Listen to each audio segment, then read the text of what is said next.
Bueno, aquí estamos en Masarte y queremos hablar con Fernando Estevez, con el preparador del Club Deportivo Eldense. Queremos agradecer, como siempre, a Antonio Cebrián. Antonio, ¿cómo estás? Hola. Hola, ¿qué tal? Muy buenas tardes. Ya sé que tiene la entrada para el domingo, que no me entere yo que no tiene la entrada, Hombre, no podía ser de otra manera. Somos un buen aficionado al fútbol y al Eldense, como siempre. Un apasionado del fútbol, pero el Hombre, Deportivo Eldense también. No, lo llevamos como aquel que dice la sangre, porque hemos trabajado Bueno, éramos pequeños futbolistas de la base, durante un tiempo hemos estado ahí, o sea que lo llevamos en la sangre, como aquel que dice.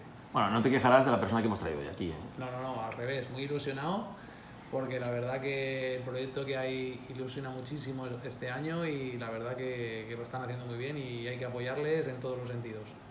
Antonio, gracias. A vosotros. Fernando, ¿cómo estás? Hola. Hola, buenas tardes. Buenas tardes. Bueno, nosotros queremos conocer un poco más al Fernando, también persona, ¿verdad? Pero claro, también vamos a hablar un poco de fútbol. Cuando tiene uno que hacer tantas preguntas no sabe muy bien muchas veces por dónde empezar, ¿verdad? Pero yo empezaría por el principio, como se suele decir en estos casos. Fernando es de un pueblo muy pequeño de la Alpujarra Granadina, ¿verdad? Correcto. ¿Cómo es su pueblo? ¿Cómo es Capileira? Un pueblo muy bonito, un pueblo que está propuesto como Patrimonio de la Humanidad, que data de larga antigüedad. Se cree que el pueblo tiene orígenes incluso ya romanos. Pertenece a la ATA del Barranco de Poqueira, donde hay tres pueblos muy bonitos, Buin Pampanera y Capileira, un paisaje y un viaje muy recomendable. Un pueblo precioso en el que me crié en mi primera infancia, del que guardo muy gratos recuerdos, en el que tengo todavía una casa, al que voy con la frecuencia que puedo ir y, en fin, un pueblo con mucha historia, con mucha tradición y un pueblo muy bonito que vive precisamente del turismo y de estar a la falda de Sierra Nevada. De todas maneras, claro, aunque yo me siento capilurrio, que la gente dice lo de Capileira, porque me identifico mucho con mi familia de allí, la otra parte de mi familia, no menos importante, porque llevo el primer apellido de ellos, de la costa. Aunque también tiene su reminiscencia, su origen en la Alpujarra. Mi padre era torreño, de la costa, y entonces tengo, por decirlo así, mitad de la costa granadina, mitad de la Alpujarra granadina. Por ahí le puedo preguntar también, ¿le gusta más la montaña o el mar? Capileira. ¿Y el pequeño pueblo o la gran ciudad? ¿O la ciudad media? No, me gusta la tranquilidad. Creo que me gusta más el concepto de pueblo por la idea de no tener que tener el coche o depender de otros medios para poder moverte. Me gusta vivir en el pueblo porque te permite la libertad de tener accesibilidad a todos los comercios. Me gusta vivir en una ciudad como Elda, que desde casa te permite ir andando al supermercado, al bar, en mi caso el campo de fútbol también. Yo valoro mucho eso porque, bueno, después de muchos kilómetros, la verdad que la tranquilidad se agradece en el día a día y en la rutina diaria. Y Fernando, si se tuviera que autodefinir, ¿cómo se definiría? Personalmente hablando, por supuesto, no más que como entrenador, que ahora hablaremos. Bueno, creo que soy una persona proactiva, creo que lucho por un sueño, sé que soñé de niño pequeño. Espero que una de las frases que recen en el epitafio de mi tumba sea y a pesar de todo lo intento hasta el final. Y bueno, me considero alguien adaptativo, alguien versátil, alguien trabajador, porque es lo que me han enseñado a ser, alguien humilde y no sé, creo que, aunque no esté bien decirlo, creo que soy buena gente, al menos de manera intencionada. No trato de ir haciendo daño y siempre tengo una intención positiva en mi comportamiento para con los demás, aunque muchas veces la exigencia, también hay que decirlo, del cargo y del deporte lleva que no en todos sitios te valoren de la misma manera. ¿Pero cuál es su sueño? El mío, vivir profesionalmente del fútbol. Ya lo estoy haciendo, pero todavía en cotas más arriba. En categorías superiores. Sí. Evidentemente, el objetivo claro de entrenar en primera división, que era el sueño que tenía cuando era un niño. Como no pude hacerlo como futbolista, desgraciadamente, porque los pies me llegaron para llegar a la actual división de honor, con 23 años, cuando acabé la carrera de medicina, abandoné la práctica del fútbol. Como era el sueño frustrado de un niño que amaba este deporte de una manera vehemente, digamos que ese sueño se reajustó y ahora mi objetivo es llegar a ese sueño desde otra perspectiva, que desde el fútbol, tratando de hacer o formar personas, de construir grupos y hacer feliz a mucha gente. He escuchado decir que me llena mucho más ser entrenador que médico. Sí, porque es mi pasión. Al final, yo creo que hay una frase que los adultos no deberíamos olvidar y que además no deberíamos olvidar nuestros niños, que es: papá, mira lo que hago. Es decir, uno cuando es pequeño trata o reproduce esas conductas que le reportaron, por decirlo así, bienestar, reconocimiento, valoración por parte del otro y sobre todo si es de tu ambiente familiar. Y ese papá mira lo que hago, en mi caso, se vinculaba mucho con el fútbol. Entonces trato de, siempre y cuando evidentemente respondiendo a mi responsabilidad paterna, que siempre estén bien cubiertos, porque lo primero es pan y después del pan vienen otra serie de objetivos personales en la escala de Maslow. Si puedo ganarme el pan además haciendo aquello que me ilusiona, aquello que me gusta cuando era un niño, el papá mira lo que hago, pues voy a intentar hacerlo. Entonces vuelvo a repetir que eso es lo que tira de mí. Por eso me gusta mucho más el fútbol que la medicina, que también es una profesión muy bonita, que también me gusta, pero menos que el fútbol. Y por eso recomiendo que fomentemos mucho a los niños, en vez de presionarlos a que repitan ese el papá mira lo que hago, y dentro de las posibilidades que tenga uno cuando se desarrolla como persona, el tratar de ir a esos momentos que le reportaron ese inicio personal, que en mi caso el fútbol, que siente pasión y devoción, y está claro que hasta que dé el aliento voy a tratar de dedicarme en cuerpo y alma hasta esto. Entonces no echa de menos la medicina. No. Rotundamente. No, y la medicina me permitía tener una calidad de vida grande. Yo trabajo en el ámbito de la urgencia, donde normalmente se trabaja un día, se descansan 3, 4, son 5 o 6 guardias al mes, el resto de la jornada laboral uno tiene libre. También hay un buen sueldo cuando uno es médico, es decir, que bueno, uno gana en comodidad personal, pero está claro que al final uno valora lo que quiere hacer, y evidentemente yo quiero ser entrenador de fútbol y quiero seguir escalando en esta profesión. ¿Qué ha aprendido de la pandemia? Bueno, yo personalmente he aprendido a valorar. Primero me permitió un paréntesis, porque me permitió desconectar del fútbol para conectar con mi familia y estar más que nunca, sobre todo con lo que más quiero en este mundo, que son mis 3 críos. En segundo lugar, quizá una perspectiva hacia atrás, de valorar lo que uno tiene. Yo además la pandemia la viví de lleno, porque me tocó estar al frente de una UCI móvil y me tocó estar en la calle cuando otros estaban en su domicilio, y era yo muchas veces quien incluso hacía el traslado de los pacientes más críticos al hospital. Así que la viví de primera, no de primerísima mano, y sé las dificultades logísticas que hubo también a nivel no solamente externo sino interno en el funcionamiento del propio sistema. Uno en esos momentos yo creo que valora lo que es importante en la vida, aunque después por desgracia muchas personas lo olvidan, y valora también un poco lo que es importante para uno en la conexión con los demás, y a mí la pandemia me sirvió para eso. También la pandemia ayudó a que conociera una persona muy especial en mi vida, así que yo me traigo muchas cosas de la pandemia, y la pandemia, aunque ha traído mucha carga negativa, al final creo que en esta vida a la experiencia hay que dar una utilidad. La experiencia no es útil si uno no aprende de lo que le pasa, y en este sentido pues yo traté de aprender también de esa experiencia, y también me llevé un bonito premio de la pandemia. Conocía porque se hizo muy famoso, además granadino, el doctor Candel. Sí, además bien. Jesús, tenemos su mujer, tenemos un amigo estrecho muy común. A Jesús también lo conozco porque, aunque era 2-3 años mayor que yo, iban 2-3 promociones por delante mía en la carrera, y personalmente nos conocíamos. De hecho, tuve la posibilidad de hablar con él el día antes de mi fichaje en Badajoz, hace poco más de un año.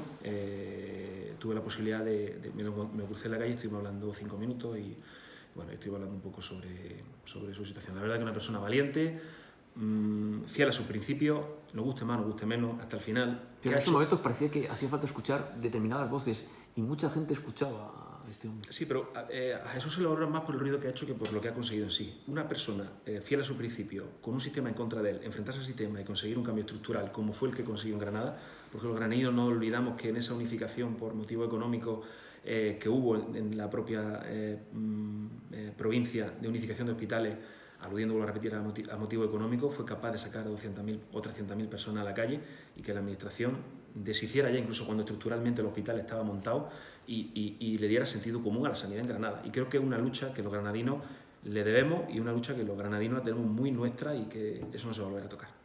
¿Le gusta la política? No. ¿Nada? No, porque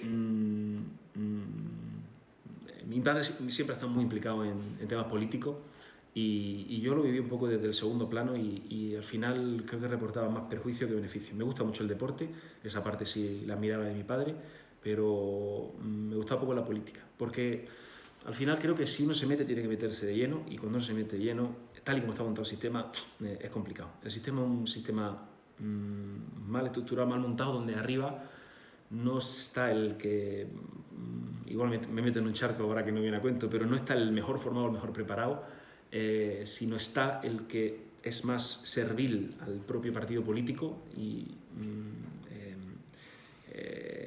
no me gusta pertenecer a algo que estructuralmente creo que no está bien montado y en el que, por desgracia, hay muchos más intereses personales, particulares y favores que gente formada, capacitada para poder elegir el bien de la colectividad. Por eso, incluso me enfada un poco el tema de hablar de política, porque me mantengo al margen. ¿Le gustan las redes sociales? Sí, a ver, me gustan, son una herramienta que al final a la que tenemos que tener acceso, y más los profesionales. Ahora tienes que saber para qué sirve cada red social, y evidentemente tienes que saber los pros y los contras de cada red social. Facebook es la más clásica o más antigua, Instagram es un poco el mundo idílico en el que uno idealiza momentos, y Twitter evidentemente para discutir no sirve. Ahora, para estar informado y para entre comillas, haciendo un juicio crítico de aquellos mensajes que se mandan para saber o conocer la actualidad del deporte en particular y del mundo en general, pues creo que es bastante útil. Para otras cosas, evidentemente no, y mucho menos para discutir. Usted está 24 horas es una exageración, pero 24 horas pensando en el fútbol. Casi.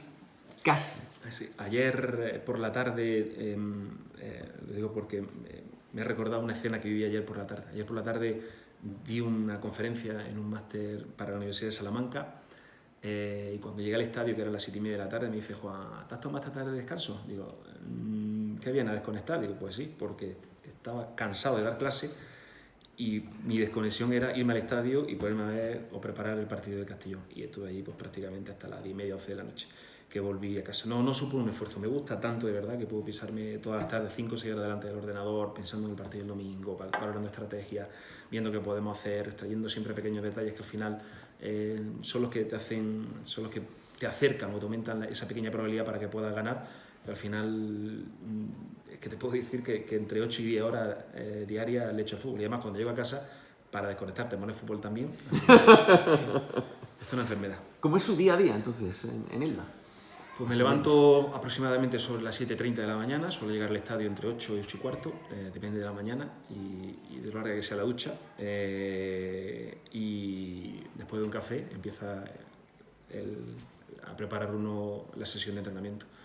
Cuando termina la sesión de entrenamiento hacemos algún feedback, si hay que sacar algo algún corte de vídeo o hay que traer alguna información se saca, y desde ahí hasta las 2 de la tarde, 2:30, 3, depende del día, la que yo a casa como, suelo echar una pequeña siestita. Ese vicio sí lo tengo cuando entreno.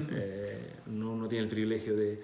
Cuando no entreno no tengo ese privilegio, y habitualmente vuelvo otra vez al estadio, depende, entre las 5:30 y 6 de la tarde, y bueno, hasta que el cuerpo aguanta o hasta que el cuerpo le da para hacer un poco de deporte, o hasta que uno vuelve a casa. Esa es mi rutina. Es verdad que no todos los días estoy, aunque sí estoy muchos días, porque bueno, algún día tiene alguno que asumir un compromiso, o cada 15 días suelo ir un par de tardes a Granada, pero el 70-80% de los días se mueven en esa rutina.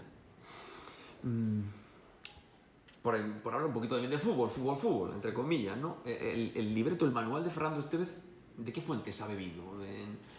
¿Cuáles son sus preferencias? Bueno, yo creo que yo reconozco que soy un plagiador, es decir, aquello que veo bueno lo copio. Lo que pasa es que me gusta plagiar a los mejores. ¿Quiénes son los mejores? Y los mejores son diferentes para cada uno en una parcela.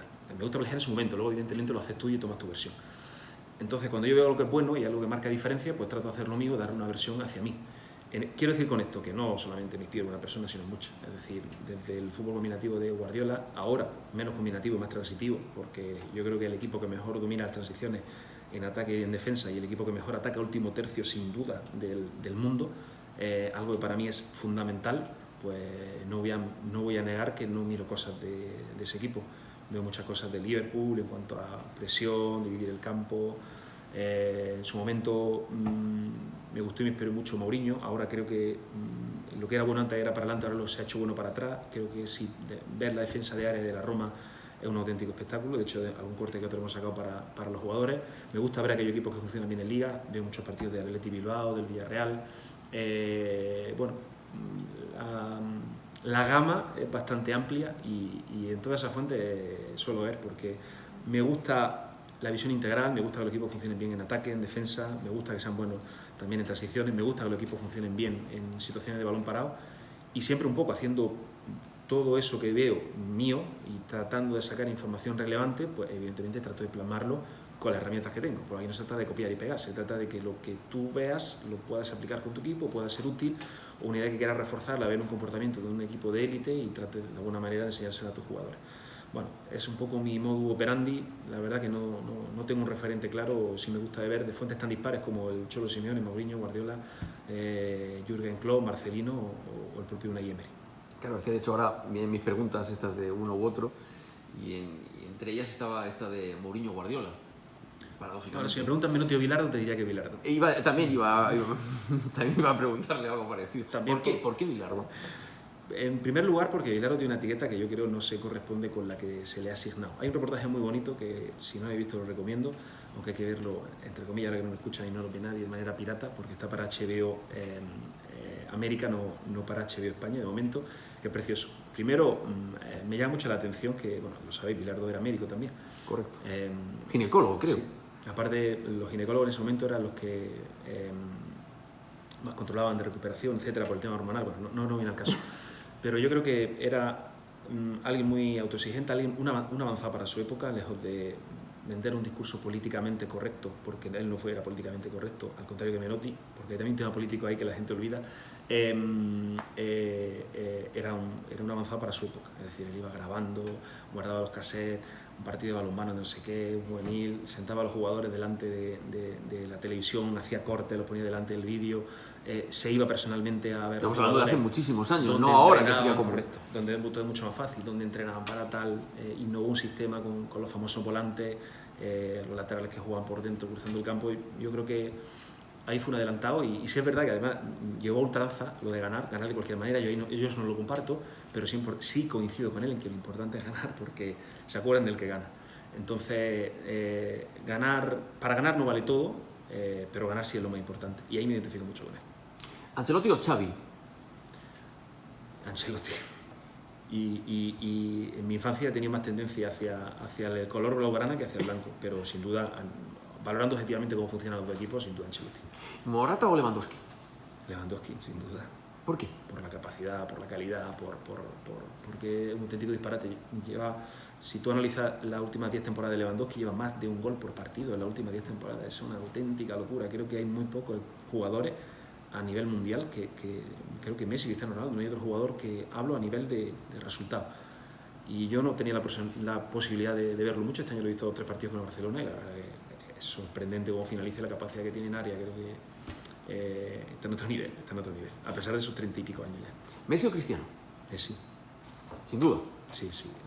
Cristiano es muy bueno, pero si me da a elegir entre uno de los dos, cualquiera de los dos en mi equipo, pero evidentemente Messi. Hay jugadores que marcan, creo que generaciones y décadas, Cruyff, Di Stéfano, Pelé, Maradona, y creo que sin duda el que va a marcar esta generación va a ser, a pesar de que Cristiano Ronaldo es muy bueno, la pena de Cristiano Ronaldo es que Messi está por delante, va a ser Messi. ¿Mbappé o Haaland?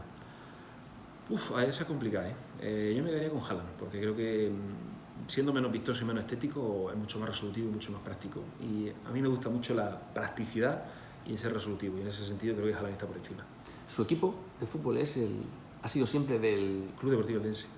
Bueno, ahora sí, de pequeño. Cuando era muy chiquitito, Athletic Bilbao, no me preguntes por qué. ¿Athletic Bilbao? Sí, no me preguntes por qué, porque mi padre me compró una camiseta de Athletic Bilbao y yo iba con mi pantalón negro, mi camiseta, y era de Athletic Bilbao. Luego sí que es verdad que mi hermano era del Madrid y yo del Barça, y tuvimos ahí un conflicto entre los dos, y bueno, yo creo que ahora él es del Barça y yo soy aséptico ya. Y viendo cómo está el Madrid, y viendo cómo funcionan el Barça y el Madrid, me alegro que el Madrid vaya por delante del Barça, porque creo que a nivel de juego y a nivel de comportamiento a día de hoy lo está mereciendo. Pero tampoco Si me preguntas cuántos partidos del Barça del Madrid he visto este año, te diré que quizá 2 de cada uno, 3, no he visto más. Ahora, pregúntame por cualquier equipo de segunda división, cualquier equipo de primera ref, que te puedo decir el 90% de la plantilla de ambas competiciones incluso los 11 de todos los equipos. No tanto, pero... Me han dicho que es una Wikipedia total. Bueno, me puedo aventurar a hablar de cualquier equipo con bastante libertad. Una hinchada, una afición, al margen de la de Belenenses. La del Burgos. La del Burgos. Sin duda. La salvación del Burgos la situación que vive actualmente se lo debe a su afición. Nosotros vivimos un momento crítico en el que teníamos que hacer un auténtico disparate, una auténtica heroicidad para salvar la categoría. Yo cogí el equipo en situación de descenso y nos costó revertirlo en el arranque y luego de los últimos partidos en el plantío con 7 o 8 mil personas, eso fue un auténtico disparate. Y aquella grada del fondo que el día que nos salvamos me colgó una bufanda al cuello que tengo marcada en mi casa, aquella se queda grabada aquí porque fueron muy buenos con nosotros, nos ayudaron mucho y ellos de verdad son los artífices de que ahora el Burgos pueda estar disfrutando de esta situación tan privilegiada y me alegro por ello. Un directivo del mundo del fútbol. Un directivo. Por ejemplar, por modélico, por inolvidable, por... Te diría que cuando estuve en mi etapa en el Granada era director deportivo, aunque tenía cierto cargo político, Pedro Peso, porque una persona a la que me dio esa posibilidad de poder estar en un club tan importante como el de tu ciudad y del que guardo un cariño especial. Yendo un poquito más atrás, quizás Pepe Huerta, era el responsable de deporte de la Universidad de Granada. Yo llevé a la selección universitaria, donde jugamos varios campeonatos de España durante varios años y también fue el que me dio la posibilidad de entrenar en mi primer equipo senior, que fue un equipo del norte de Almería, Vélez Rubio, al que conseguimos ascender 2 categorías. Un futbolista, esto es muy difícil porque claro, centrarlo en uno solo, bueno, varios, unos cuantos, 2, 3, no sé, que haya entrenado que se haya quedado grabado para siempre. Un futbolista, o 2 o 3 o... Por la afinidad personal que tengo, Alejandro Catena. Yo creo que es el ejemplo más típico de cómo evoluciona el fútbol. Fue un jugador que firmamos del Navalcarnero, además lo puedo decir públicamente, ganando 1.500 euros en Marbella, y probablemente lo firmamos porque era un central barato, pero vimos en unas condiciones brutales. Hoy está en primera división, tiene una cláusula de rescisión de más de 30 millones de euros y se están peleando por él muchos equipos importantes de Europa. ¿Le gustan mucho los números? Los famosos Big Data, todo funciona a través de los números. No, los números son, el dato es siempre una fuente de apoyo, pero lo importante del dato no es el dato en sí, sino el uso que haces del dato y seleccionar el dato. Eso es lo más importante en la interpretación del dato. Luego, evidentemente, hay sistemas inteligentes en el que tú metes coordenadas y probablemente ven más que uno ve. Pero creo mucho en la intuición, que al final no es más que procesar datos, muchos datos de manera inconsciente, y creo mucho en la selección del dato que tú quieres ver. Porque esto es como decía Seneca, que comparar es para el ignorante una manera fácil de jugar. Siempre hay una comparación en la que va a salir ventajoso. En este caso, con el dato pasa algo parecido. En cualquier caso, me gusta el dato importante y me gusta el dato que creo que es útil para mí. El anecdótico, entre comillas, ¿sabe cuántos partidos ha dirigido usted entre segunda y primera ref a día de hoy? No lo sé. 201. Son bastantes. No sé si incluyendo playoff o no, pero son muchos. Sin incluir playoff, sin incluir los playoffs. Sí, luego aparte hay que olvidar, no hay que olvidar que antes hay otra etapa en mí que tiene que ver con categorías inferiores, con Liga Juvenil Nacional, con Primera Regional, con Regional Preferente, con la antigua Primera Andaluza, actualmente División de Honor, y con Tercera División, en la que entrené 4 campañas y en la que hicimos 2 playoffs de ascenso. Estuvo en el Imperio de Albolote, ¿no? Sí, ahí, ese fue mi inicio, digamos, serio o semiprofesional. Bueno, pues entonces yo creo que eran 300 euros lo que ganamos como entrenador, pero bueno, mientras preparaba el MIR, eso fue mi primer equipo. ¿Allí estaba Diego Martínez? Sí, estaba en el equipo y justamente inmediato debajo del mío. Diego estaba en el cadete autonómico. Diego entrenaba al cadete, yo entrenaba al juvenil. Y el siguiente año que yo promocionaba la División de Honor, yo empecé la especialidad médica, me fui a Murcia y él cogió el equipo que yo dejé, el juvenil, el Imperio Juvenil Nacional, si mal no recuerdo. Y a posteriori fue cuando él fue segundo entrenador en el Arena de Armilla, primer entrenador, Motril, y de Motril va a Sevilla. ¿Es un espejo donde mirarse? Bueno, a ver... Prefiero de haber salido también... Sí, a ver, quiero decir, primero conozco personalmente a Diego y tenemos, si lo vemos ahora, aquí nos reconocemos evidentemente y tenemos una conversación amena porque fueron muchas cosas las que vivimos hace años, ¿verdad? Es más, Diego, la anécdota con Diego, entre comillas, que fue compañero de mi hermano en el equipo de... Diego llega gallego, pero llega a INEF a estudiar, a Granada a estudiar INEF. coincide con mi hermano en la facultad, que también estudió INEF, y él jugaba en el mismo equipo. Es más, el segundo entrenador de Diego, Espínola, era la pareja de medio centro de mi hermano en la selección granadina y también formó parte de la andaluza. Entonces lo conozco bastante bien. ¿Es un espejo de mirarse? Pues sí, al final yo me alegro que a esa gente le vaya bien, porque hay gente trabajadora, gente humilde, gente que ha hecho un recorrido muy grande para llegar donde está, porque claro, Diego pasa de ser segundo entrenador a primer entrenador, pasa a un segundo plano en la cantera del Sevilla, donde está en metodología, donde está en canteras inferiores. En un determinado momento le da la oportunidad de promocionarlo internamente, subiéndolo al equipo de segunda B, y es cuando en primer lugar salva al equipo y cuando posteriormente consigue el ascenso, y todo lo que viene evidentemente en mérito de él. ¿Se puede ser un buen entrenador de fútbol sin ser un buen psicólogo? A ver, No, el futbolista. no, a ver, el aspecto mental tiene que controlarlo un entrenador. Al final estamos al frente de grupo humano y es evidente que para liderar o para comandar, tú comandas cuando hay una autoridad que te da el puesto, lideras cuando la autoridad te la ganas tú con tus jugadores. Hay una parte que evidentemente tiene que ver con la gestión de grupo, y yo creo que un entrenador tiene que ser un gestor de grupo. Entonces, bueno, como mínimo tiene que tener herramientas pues, para poder establecer un código común con los jugadores, unas normas de funcionamiento, y evidentemente tiene que tener capacidades de liderazgo, capacidades cognitivas, porque la autoridad se acaba pronto. Esa autoridad que no viene impuesta por el cargo, sino que te dan los jugadores a ti por tus decisiones, esa es la que dura a largo plazo, y esa es al final la que te hace marcar diferencias y te hace rendir bien en el equipo. Me apunto varias frases, por reflexionar sobre ellas, me han gustado muchas. Una dice, en mi equipo, los que hacen los que sueñan, no los que sueñan y nunca hacen y además se quejan. Bueno, esa frase no es mía, esa frase, si no mal recuerdo, es de María Alonso Puig o de David Rovira. Efectivamente, yo creo que los sueños tienen que tirar, pero hay que hacer, porque muchas veces confundimos querer con hacer, o ser con tener, y en medio hay un verbo que es tener, perdón, que es hacer.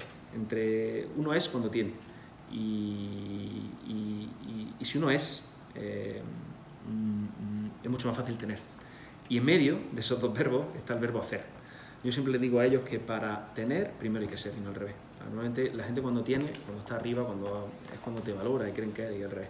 Hay algo previo que es ser para tener, porque si eres, al final seguro tienes. Ahora, en medio hay un verbo que no se puede olvidar, que es el hacer. Y esa frase va muy relacionado con el hacer, el hacer, el hacer. Como digo yo, como decía Ortega y Gasset, vivir en gerundio, que es la acción presente. Voy al deportivo.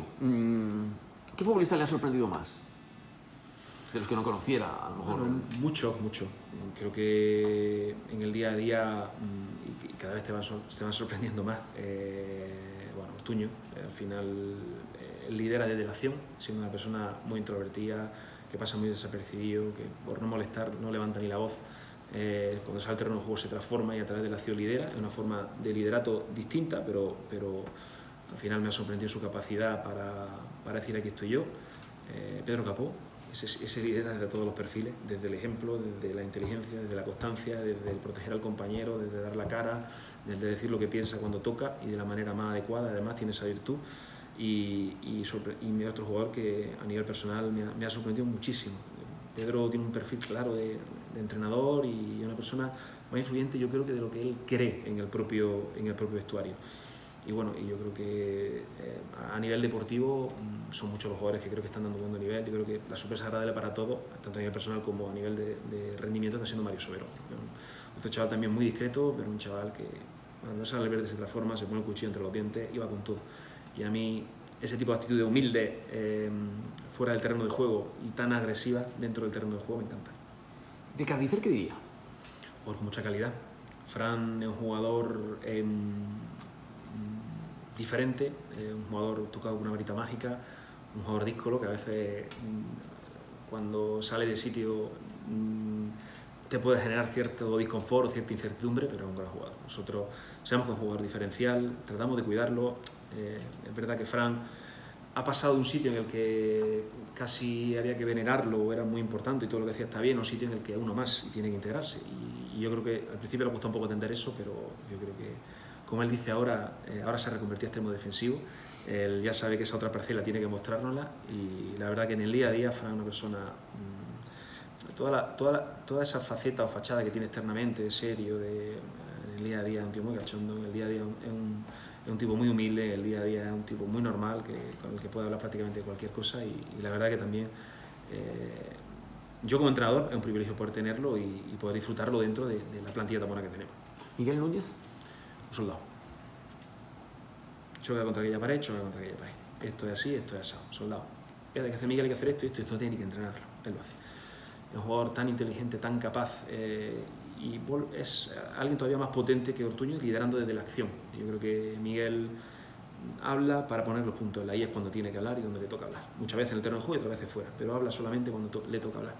Y en este sentido, por un entrenador, es una garantía por tenerlo. Fíjate que yo lo firmé en Badajoz, en el mercado de invierno, y tuvo una participación escasa o ninguna. Y sin embargo lo valoramos como un futbolista que nos podía dar muchas cosas. Cuando sí surge la posibilidad de configurar la plantilla y vimos que no encajaba, pues vino. Bueno, a priori para asumir un rol importante, pero sea importante a nivel externo, porque lo es en el día a día, juegue o no juegue.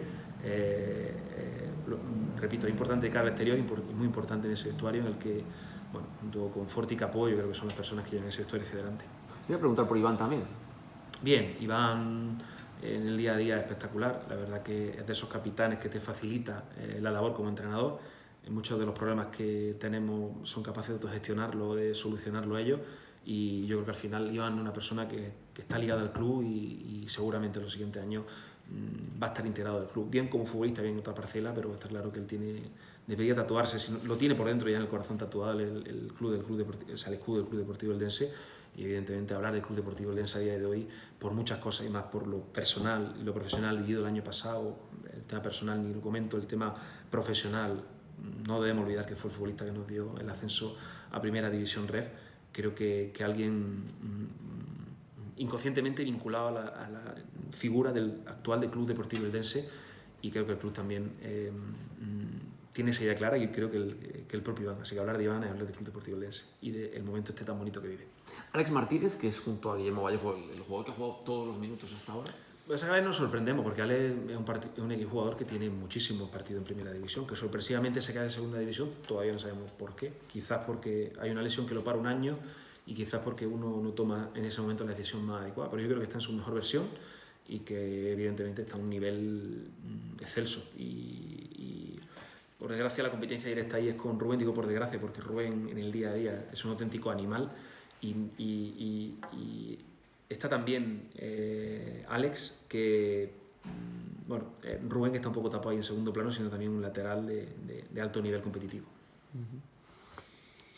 Sí, estamos hablando de todos los jugadores, pero si no, vamos a extendernos en el análisis de todos y cada uno de ellos, ¿no? Tenía apuntado aquí de preguntarle por Ortuño, ya me ha hablado de Ortuño. Si tuviera que acabar la frase, ¿todo el mundo entiende de fútbol? ¿O no todo el mundo entiende de fútbol? Todo el mundo ¿O todo el mundo se cree que entiende? Todo el mundo cree que entiende de fútbol. Aquí en este país se puede opinar de todo, de política, bueno, de todo ya menos, porque hay menos corridas, ¿no? De fútbol, de medicina, también todo el mundo sabe medicina, si no te va a... Pero bueno, ya está. Al final, a ver, yo sí creo que muchas veces hay que hacer caso al aficionado, es decir, cuando tiene una conversación, no al rugir de la masa o de la grada, pero cuando tiene una conversación con un aficionado, muchas veces, si tres lo ven de una manera diferente a ti, algo de eso habrá que tú no estás viendo. También no nos quedamos nosotros en posesión de la verdad o tengamos ese alter ego que posibiliten ser críticos con la opinión del aficionado. En absoluto, yo creo que hay que escuchar al aficionado. De hecho, hay aficionados que muchas veces te hacen encender un poco la bombilla. Dicho eso, hay que escuchar el contexto, porque al final nuestro sitio de privilegio, nuestro trabajo depende en parte de eso, de que esa gente compre un abono, de que esa gente opine de fútbol, de que se genere noticias y de que vayan al estadio, y hay que ser muy conscientes de eso. Y por otra parte, las opiniones son muchas opiniones deben ser respetables, no toda la opinión debe ser respetable. Las personas sí son respetables, la opinión de las personas no tienen por qué ser todas respetables. Dicho eso, hay que escuchar al aficionado, hay que tener un feedback, me gusta mucho tenerlo con qué es lo que se dice o se habla del equipo. ¿Y te gusta saber lo que...? Sí. A ver, no vivo para y por pendiente de la opinión de...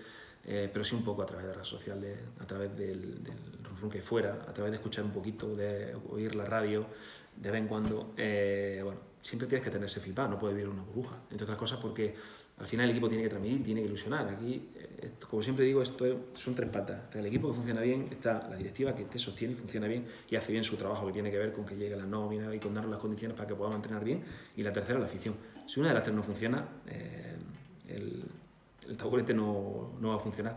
Entonces, claro que sí, yo creo que hay que hacer caso al aficionado y además creo que es una responsabilidad para un equipo tener esa contribución, entre comillas, siempre que uno pueda con el entorno y en este caso con la afición, porque creo que si una de las cosas que hace bonito al fútbol es que pueda contribuir a la sociedad y si además esa contribución puede hacerse de una manera constructiva y dirigida, creo que mucho mejor.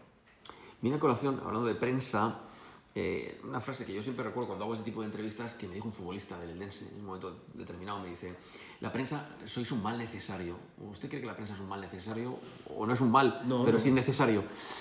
Por apoyarnos en esta frase para analizar. No, vuelvo a repetir que al final nosotros tenemos un trabajo porque nuestro trabajo tiene una repercusión social y genera una serie de emociones o sentimientos positivos o negativos y no debemos olvidar eso. Yo siempre digo que no es que son más necesarios. Luego dentro de la prensa, sabes tú que hay mucha prensa. Está la prensa que no hace está prensa. La prensa canallesca, hay toda la viña del señor, claro. Y está la prensa que de una manera crítica y constructiva pues opina. Creo que es necesario y creo que no, ni mucho menos un mal. Si no moviera lo que mueve el fútbol a nivel social, vuelvo a repetir, a nivel de medios y a nivel de masas, evidentemente no tendríamos el privilegio de disfrutar de este deporte como lo hacemos. Cuando llegó aquí, esperaba que en una jornada tan temprana el equipo se llegara a colocar líder con 6 victorias seguidas. De hecho, solo el Racing de Santander tiene un balance de victorias el año pasado en cuanto a cadena de victorias, en cuanto a racha, mejor que la del Eldense, en una categoría donde tan difícil es ganar cada semana y aquí se han ganado 6 partidos seguidos. Eso no es predecible, claro. No, lo que pasa es que uno no va mirando la jornada 10, tengo que estar primero. La jornada 10, ¿cómo estaré? Uno viene tratando de competir bien, de sumar cada semana, de ganar cuanto más partidos uno pueda. Y yo creo que yo tengo una memoria del enfado que dura muy poco, que es a corto plazo conmigo. Yo puedo estar jugando en arameo, que 30 minutos después normalizo todo. Y eso me lo llevo un poco a lo que tiene que ver con el fútbol. Es decir, al final solo existe el siguiente domingo, y después del siguiente domingo vendrá el siguiente, y después el siguiente, y después el siguiente. Y yo creo que los entrenadores vivimos tanto en el corto plazo que creo que no nos imaginamos. Hombre, sí, evidentemente yo sueño con la posibilidad de poder disfrutar de algo bonito en el mes de junio, no te voy a negar que no, pero eso es junio y como digo yo antes, vienen otras cosas y la mente tiene que irse a lo inmediato, que es lo más importante, que nuestro presente, que en este caso se llama Castellón. Y el que tendrá más que estudiado. Sí, solemos ver mucha información del rival. En el cuerpo técnico, desde características individuales de los jugadores, de eso se encarga Antonio. Por ejemplo, si tú eres Toni lateral derecho y te toca esta semana Fabricio, pues tienes que saber cuál es el repertorio más habitual de movimientos de Fabricio. O se de estudia Koné, todo. O de Cané si juega con él en esa banda, porque el otro par que puede tener es Koné. Si juega a la derecha, tienes que saber que eres Raúl, tienes que saber que tu oponente directo puede ser Raúl Sánchez o que puede ser el propio Koné, pierna cambiada. Por poner ejemplo, o los delanteros, si juega Romera no es lo mismo que juegue Fabricio arriba, los centrales tienen que saber eso. Partimos del análisis individual, luego nos vamos al análisis grupal o colectivo, donde entran 3 ojos, los de Antonio, mi segundo entrenador, los de el analista Jaime y los míos, donde hacemos una apuesta en común, donde tratamos de llevarnos todo eso al entrenamiento para ver qué situaciones podemos encontrar el domingo. Luego llega la cena de balón parado, donde Jaime y yo pues vemos todo y damos nuestra opinión, tratamos de transferir eso al juego. Se trabaja mucho bien durante la semana. Obviamente el portero, Juan Canales, que lanzadores de faltas, penalti, cómo se posiciona el portero en situaciones de estrategia, el lanzamiento, dónde es más vulnerable, qué portero puede parar. Yo creo que llegamos con la información, no con mucha información, sino con la información clara el domingo, porque de toda esa información al final al jugador le llega a pincelada o a cuentagotas, porque creo que tenemos que tener una capacidad de síntesis brutal. Pero yo siempre les digo que para ver un vídeo de 10 minutos un viernes, igual hay un trabajo de 15 horas detrás, y no solamente de un profesional, sino de 2 o 3 profesionales. Y sí nos gusta eso, más que nada porque al final yo creo que la información te puede dar ese pequeño punto que al final te ayuda a ganar partido. Hablando de Bilardo y de Menotti, en el reportaje que comentaba, había una reflexión de Bilardo que decía al segundo entrenador, dice, pero tanto trabajar, tanto ver vídeo, tanto prepararnos para ganar por un poquito, dice, por eso ganamos por ese poquito. Sí. Ese trozo de vídeo lo he visto yo. La importancia de ese poquito, la suma de los poquitos para poder llegar. Nuestra intención es que ese poquito esté de nuestro favor, trabajando de esa manera, porque al final creo que que es nuestra responsabilidad. ¿Qué me puede decir de Rubén Torrecilla, el entrenador del Castellón, bien conocido en Granada, por cierto, entrenador filial, luego el primer equipo incluso? Rubén y yo nos conocemos pues te diría que desde hace 8 o 10 años. No solamente hemos sido contertulio en una misma mesa en un programa de radio allí en Granada, sino que además hemos participado en cursos de entrenadores y demás. Nos conocemos bastante bien y bueno, la verdad, a nivel personal es un buen tío. Le llegó su oportunidad estando en el Granada B, donde lo promocionó el primer equipo. Ahí creo que la situación de Granada y las decisiones que estuvieron tomadas fueron un poco injustas con él. No tuvo la posibilidad de poder tener continuidad, ni entiendo que tampoco reingresarse en el filial, y a partir de ahí pues tuvo que buscar su oportunidad fuera. Y esto es como todo, la oportunidad te llega antes o después, pero tienes que estar preparado. Y si te llega, tienes que prepararlo. Y yo creo que Rubén está preparado para la oportunidad y seguramente vamos a ver un Club Deportivo Castellón este año en la parte alta de la tabla clasificatoria. Ya le dense los dos. Confío en que sea así. En este caso, como has preguntado por Rubén, claro. hablo de Rubén porque aparte de tener una muy buena relación con él, me parece un trabajador, un currante, y vuelvo a repetir, como decía antes con Diego, a mí me gusta que los que son currantes y la gente que es humilde, cuando le llegue la oportunidad, pues las cosas le vayan bien. Volviendo a lo anterior, se estudia todo, pero cualquier acción puede cambiar todo el planteamiento que uno tiene, ¿no? Y vengo a hablar de algo que pueda parecer más o menos anecdótico. El otro día en Baleares, ¿no? Minuto 4, minutos 4 o 5, llega un gol. ¿En qué medida eso varía todo un planteamiento de toda una semana preparando detalles, etcétera? Porque puede pasar, bueno, puede pasar hasta en el minuto 1 o a los 50 segundos. Claro. Hay un elemento que no controla, que es el acierto del rival, o las decisiones arbitrales, o la poca fortuna o azar que puedas tú tener. Al final tienes que ir con un guión de partido, con un plan de partido, y hasta esas cosas tienes que tener previstas. Evidentemente luego hay momentos en los que es imposible tener previsto qué pasa y tienes que ajustarte sobre la marcha. Pero por eso es importante también que el entrenador, que es una de las cualidades más importantes que debe tener, esa capacidad adaptativa o de lectura de juego en este caso para adaptarse. Bueno, yo creo que como se define en el ámbito académico, el fútbol es un deporte, un entorno buca, volátil, incertidumbre, caos, y bueno, dentro de ese entorno tan volátil, tan incierto, tan caótico que es el fútbol, pues nosotros tratamos no de tener cierto orden, sobre todo de tener un plan trazado. Y como yo siempre digo, cuando hay rumbo no hay deriva. Entonces, bueno, otra cosa es que el rumbo se ha equivocado, pero desde luego vamos con un plan y con esa la sensación que queremos transmitir a los jugadores cada domingo. Y como entrenador detecta también, seguro, claro, hablando un poquito de la afición, de la gente, la ilusión que se está generando, ¿no? Viniendo para acá, recibo un mensaje y un seguidor del equipo me dice: es que se habla del Deportivo Eldense por todos lados, donde voy se habla, y hasta hacía mención a una anécdota que es real. Ya veo, pasando por los bares, cuando juega el Deportivo Eldense fuera, veo una pancarta, una pizarra que dice: aquí se puede ver el partido Atlético Baleares-Eldense, ya no el Madrid, no, el Eldense. Sí, en primer lugar, mi padre siempre decía: a Dios lo que es de Dios y al César lo que es de César. Hay una persona que siempre dejamos en segundo plano y en el que nunca hablamos de él, que es Pascual. Todo esto gracias a Pascual, porque yo creo que está haciendo un esfuerzo personal por dotar al club de esa infraestructura.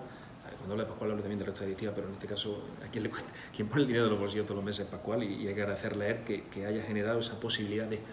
A partir de ahí, evidentemente, nosotros somos conscientes de que estamos en fase de construcción, que es un proyecto muy bonito, que además yo creo que esa ilusión la transmite ya no solamente a la afición en general, sino a los niños. Yo, es de los pocos sitios en los que voy fuera de mi casa, porque hay un trayecto de 300 metros de donde yo vivo al campo de fútbol, y me llama mucho la atención. Es de los pocos sitios donde voy andando por la calle y los niños no llevan la camiseta del Madrid o del Barcelona, llevan la camiseta del Club Deportivo Eldense, o están jugando ahí en la pista y a mí eso me sorprende mucho. Es decir, creo que hay algo arraigado ahí que es muy bonito y que el club tiene que promocionar, porque cuando hablamos del Club Deportivo Eldense, aparte de la historia que tiene, yo recuerdo que tiempo atrás fue un equipo referente, un equipo de siempre de Segunda División B. Más atrás no llego, porque cuando estuvo en Segunda División, yo creo hace ya mucho tiempo, no creo que estaba vivo, pero siempre tiene ese recuerdo de un sitio en que se respira fútbol, de un entorno de fútbol. Si a eso más le une el recuerdo nostálgico ese de haber estado en Segunda División pues, durante 8 o 9 campañas, en la década de los 60, en la que todavía hay mucha gente que seguramente tiene ese recuerdo de su niñez, ese recuerdo de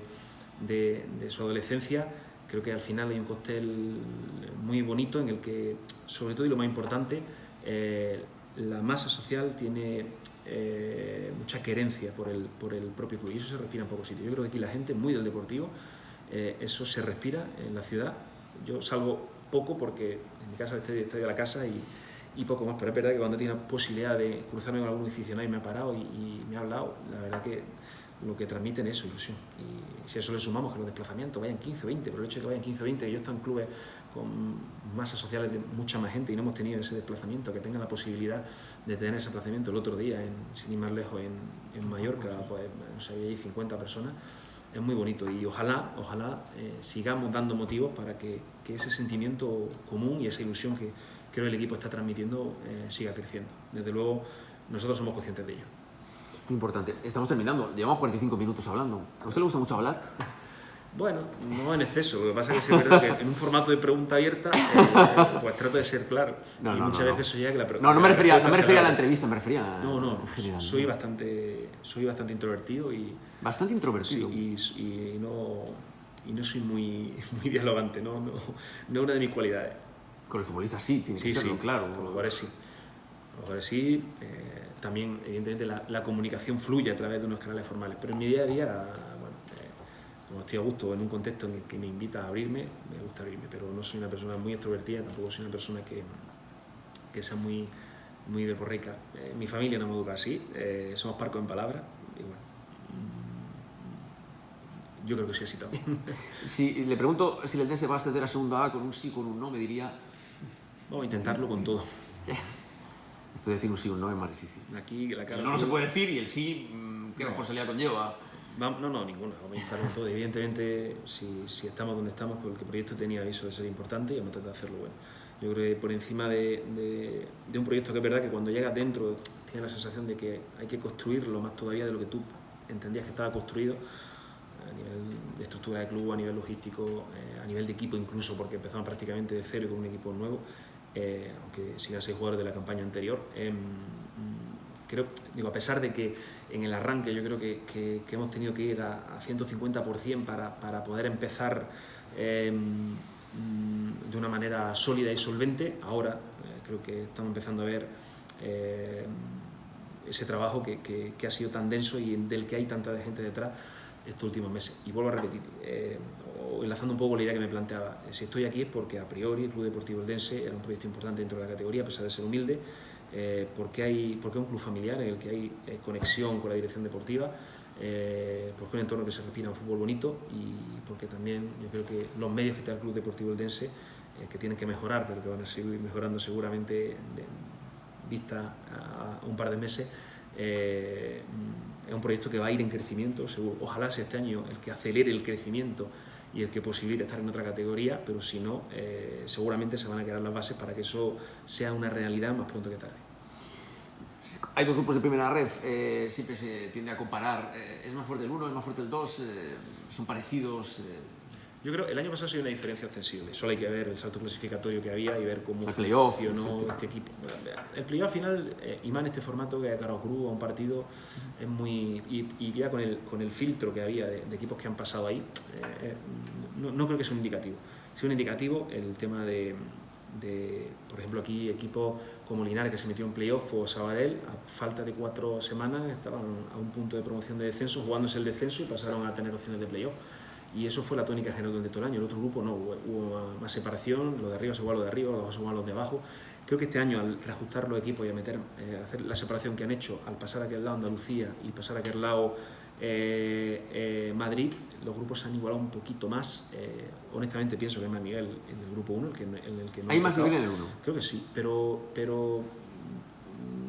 si tuviera que ponderar, te diría que 9, 8, 10, 8, no más. Los dos grupos son muy parejos y van a ser dos ligas muy competidas. Termino ya, pero termino también con estas preguntas rápidas, que esta vez sí que también tienen que ver un poquito con todo. Y además son muy dispares. ¿Semana Santa o Carnaval? Uf. O ninguna de las dos, vamos. X. ¿Marca o as? Uf. Madre mía, qué preguntas. No, X. Pues está tiempo de juego, carrusel deportivo. Tiempo de juego es Cope y carrusel deportivo. Cadena Ser. Onda Cero. Esta era de política, se la voy a lanzar. Juanma Moreno o Susana Díaz. Uf. O ninguno. Política no. O ninguno. Vale. Es que no, si puedo dar -1, -1. ¿Alcaraz o Nadal? Nadal o Alcaraz. Nadal, con mayúscula. ¿Por? Bueno, yo creo que al final Alcaraz es una promesa. Nadal, creo que es un animal competitivo. Hablamos antes de competir. Yo creo que no haya nadie tan humilde, tan trabajador y tan consciente de que tiene que dar el 170% para tener opción de ganar cada partido como él. Creo que ¿Es el deportista modélico por excelencia en España? Sí, desde luego, ni al que me gustaría parecerme, y al que si algún día mi hijo lo tuvieran como referencia y se pareciera, sí, sin duda. ¿Sus hijos serán futbolistas? ¿Le gusta el fútbol? Tengo 2 niñas que creo que no van a ser futbolistas porque no le apasiona tanto este deporte, aunque sí sigue mucho la actualidad del Club Deportivo Eldense, el partido, y esta semana además tengo el privilegio de tenerlo aquí y van a disfrutar el partido conmigo, y mi niño le encanta. Yo sé que le encanta, no sé qué capacidades tiene, pero le encanta el fútbol. Le encanta, además le encanta y hasta el punto de que a veces ya es una base. se pone a ver, le encanta. ¿Sí que todo lo que hace su padre? Sí, por la aplicación, ve los partidos, dice quién ha marcado, conoce la plantilla. Conoce a los jugadores, conoce todo. Los tiros que hemos tirado, el specting que hemos tenido, una enfermedad, increíble. Yo siempre digo que se fue mi padre para que empezara Miguel, y fue así.